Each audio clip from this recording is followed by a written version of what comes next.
이번 강의에서는 셋에 대해 배워보겠습니다. 챕터 17에서 리스트를 배웠었죠. 리스트는 내부적으로 배열을 사용한다고 했었고, 그래서 순서를 기억하고 있는 자료 구조라고 했습니다. 셋은 어떤 특징을 가지고 있냐면 셋에 추가되는 데이터는 자동으로 중복 처리가 됩니다. 그래서 내가 어떤 데이터를 입력받아야 되는데 중복 처리가 돼야 된다 라고 한다면 리스트에 저장하면 중복 처리를 내가 또 포이 치문 돌면서 직접 처리를 해야 되겠죠. 하지만 셋은 추가하는 것만으로 중복 처리가 되게 됩니다. 그래서 데이터에 중복이 처리가 돼야 된다 라고 하면 리스트가 아니라 셋에 추가를 하든지 아니면 그 리스트를 셋으로 변환해서 중복 처리를 하면 됩니다. 하지만 이 셋은 이 저장된 순서가 연속적이지 않습니다. 그래서 저장된 순서를 기억하지 못하고 정렬이 안 된다 라는 단점이 있습니다. 물론 셋에도 링크드 해시 셋이라든지 트리셋 여러 종류의 셋이 있기 때문에 또 정렬이 가능한 셋도 있긴 합니다. 하지만 오늘 배우게 될 해시 셋 같은 경우는 정렬이 되지 않는다. 하지만 중복 처리를 해야 된다 라고 하면 해시 셋을 쓰는 게 여러모로 좋다라고 보시면 됩니다. 우선 셋도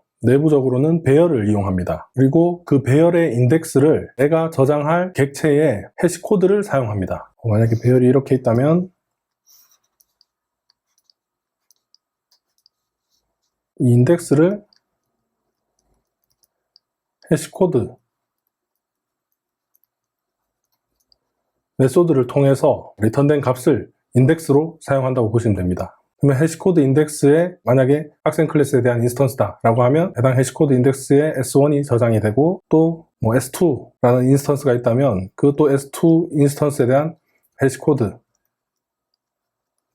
또 인덱스로 사용을 해서 해당 해시코드의 인스턴스가 저장이 되는 겁니다. 근데 해시코드는 기본적으로 숫자가 너무 길기 때문에 어떤 연산을 통해서 인덱스를 새롭게 만들어낸다 라고 보시면 되겠습니다. 그러면 이 해시셋이 어떻게 중복 처리를 하냐 라고 했을 때 S1을 해당 해시셋에 한 번 더 저장을 하게 되면 결국 또 같은 인덱스에 저장이 되게 되겠죠. 그러면 뭐 덮어 써지거나 이렇게 될 겁니다. 내부적으로 뭐 링크드 리스트를 사용한다든지 여러 가지 방식을 이용해서 이 부분에 데이터를 저장을 하게 됩니다. 이 자세한 내용은 그 해시셋의 자료 구조에 대해서 좀 더 디테일하게 설명한 그런 글들을 한번 찾아보시면 좋을 것 같고요. 우선은 우리는 좀 더 단순하게 생각을 해보겠습니다. 이 인덱스에 S1을 또 저장을 한다면 같은 인덱스에 저장이 될 거니까 덮어 써지든지 저장을 안 하든지 이렇게 되겠죠. 그래서 이런 식으로 중복 처리가 되는 겁니다. 그래서 이 배열을 잡는 바구니라는 의미로 버킷이라고 합니다. 버킷. 용어는 크게 중요하진 않습니다. 어쨌든 해시셋이라는 것은 해시코드를 특정 방식으로 계산한 이 숫자를 인덱스로 두고 그 해당 인덱스의 값을 저장하는 방식이기 때문에 중복 처리가 된다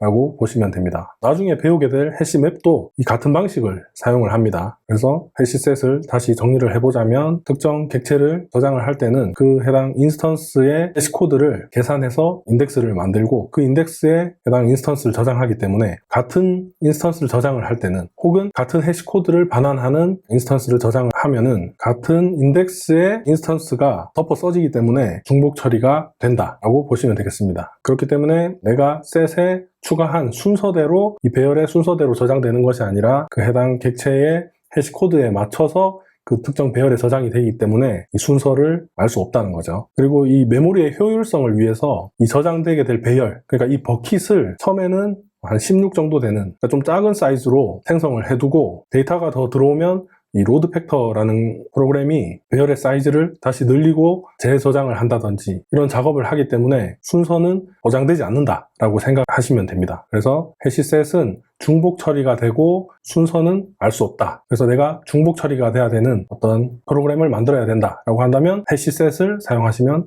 됩니다.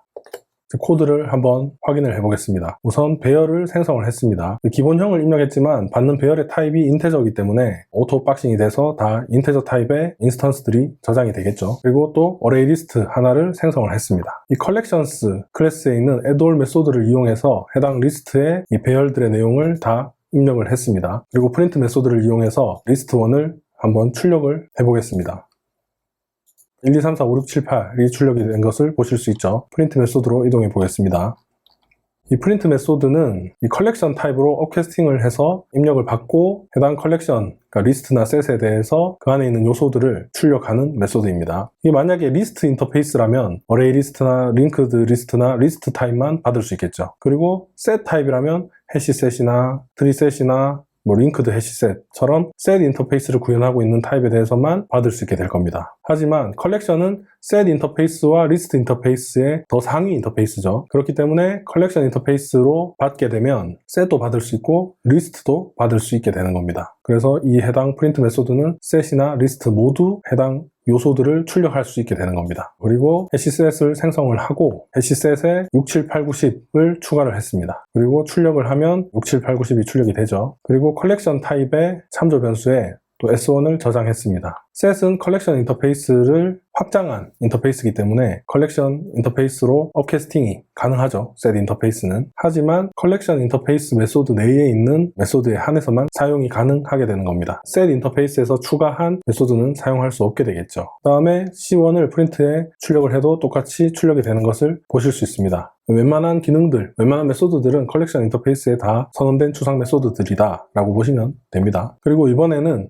리스트 1을 해시셋을 생성하면서 그 생성자의 아규먼트로 입력을 했습니다. 그러면 해당 리스트를 이용해서 해시셋이 생성이 되게 됩니다. 근데 이때 리스트 1에 중복되는 내용이 있다면 자동으로 중복 처리가 되면서 셋이 생성이 되게 됩니다. S2를 출력을 해보면 리스트에는 중복된 내용이 없었기 때문에 그냥 출력이 되는 것을 보실 수 있죠. 그리고 셋에 있는 내용을 지울 때는 remove 메소드를 이용해서 이렇게 삭제를 하실 수도 있습니다. 1, 2, 8을 삭제한 다음에 다시 S2를 출력을 해보면 3, 4, 5, 6, 7만 출력이 됩니다. 그리고 이 3, 4, 5, 6, 7을 갖고 있는 S2에 6, 7을 더하면 중복이 처리가 되기 때문에 6, 7이 반복해서 나오지 않고 그대로 3, 4, 5, 6, 7이 출력이 되는 것을 보실 수 있죠. 다시 한번 S1과 S2의 내용을 출력을 해보면 6, 7, 8, 9, 10, 3, 4, 5, 6, 7이 출력이 됩니다. 이 S1 셋에 S2를 더하면 두 셋을 합치게 되는 거죠. 이때 어차피 셋이기 때문에 자동으로 중복 처리가 되게 됩니다. 그래서 6, 7, 8, 9, 10과 3, 4, 5, 6, 7은 이 6, 7이 중복이 되죠. 그래서 중복 처리가 되고 3, 4, 5, 6, 7, 8, 9, 10이 출력이 됩니다. 그 다음 다시 S1과 S2를 출력해보면 S1에는 중복 처리된 3, 4, 5, 6, 7, 8, 9, 10이 출력이 되고 S2에는 3, 4, 5, 6, 7이 저장이 돼 있죠. 이 addAll